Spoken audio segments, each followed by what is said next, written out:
fundamentos o conceptos fundamentales de la red como tal. ¿Qué significa o qué entendemos por el término simplex? ¿Verdad? Esta es una comunicación en la red, ¿verdad? Que es en una vía. Por ejemplo, cuando sintonizamos la radio en nuestros carros, por ejemplo, o la estación de música que más nos guste, esta es una comunicación simplex, es decir, en una sola vía. Luego tenemos half duplex, que es la comunicación se envía o se recibe a una vez, no al mismo tiempo, sino que cada vez. Por ejemplo, yo envío la palabra hola o el mensaje hola y tengo que esperar que me contesten, ¿verdad? Con otra palabra, no puede estar el canal ocupado al mismo tiempo por varias personas. Un ejemplo muy sencillo son los walkie-talkies, ¿verdad? Luego tenemos full duplex, que la comunicación se puede enviar y recibir de forma simultánea, a diferencia del half duplex, como ya lo habíamos hablado. Y entonces dos personas pueden tener una conversación, ¿verdad? Al mismo tiempo. Por ejemplo, las llamadas celulares, las videoconferencias hoy en día, etcétera, etcétera, ¿verdad? Luego tenemos los PANs, que son las Personal Area Networks, ¿verdad? Que son pues áreas, a diferencia de las LANs, son áreas muy pequeñas, por ejemplo, no sé, 10 metros o menos, por ejemplo. Aquí tenemos el gran ejemplo para los PANs, es el Bluetooth.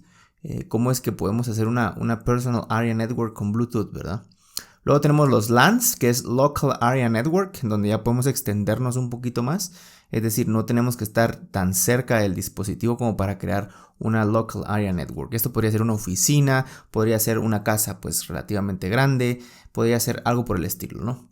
Luego tenemos los MAN, Metropolitan Area Networks, que son típicamente dentro de una ciudad o de un código postal, si es que se manejan así en sus países.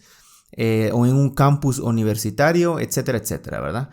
Un parque de oficinas, no sé, algo por el estilo. Una ciudad, un pueblo, algo que involucre varios negocios o varias casas. Luego tenemos los WANs, que es Wide Area Network, que son por lo general ya estados o países enteros, incluso dependiendo del tamaño del país, ¿verdad? Luego tenemos los GAN, que es Global Area Network. Y entonces aquí sí entramos a hablar de muchas WANs, ¿verdad? Muchas Wide Area Network. Por ejemplo, un GAN podría ser la comunicación entre la oficina que está en Estados Unidos, en Panamá, en Argentina, en Chile y en Europa, ¿verdad? Eso podría ser un GAN. Entonces, estos son conceptos muy básicos, pero hay que entender un poco la diferencia entre cada uno, porque sí que puede venir una pregunta en el examen que no solo nos puedan preguntar directamente qué significa, sino nos den un ejemplo o nos pongan un escenario, ¿verdad? Luego tenemos circuit switching versus packet switching. Ese es básicamente cómo nos comunicamos por estos canales que acabamos de mencionar.